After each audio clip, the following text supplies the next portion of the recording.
If your Amazon Prime account has been restricted, you can appeal the decision by following these straightforward steps. This guide will help you navigate the process effectively. Step 1. Review the restriction notice.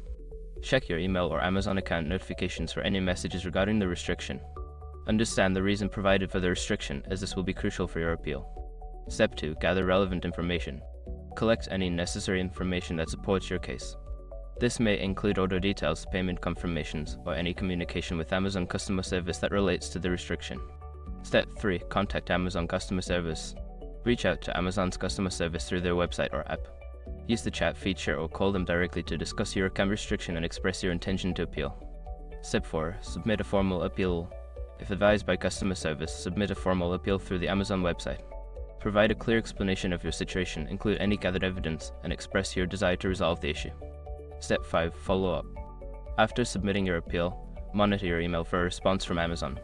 If you do not receive a reply within a reasonable time frame, consider following up with customer service to check on the status of your appeal. By following these steps, you can effectively appeal an account restriction on Amazon Prime. Good luck, and hopefully your account will be reinstated soon.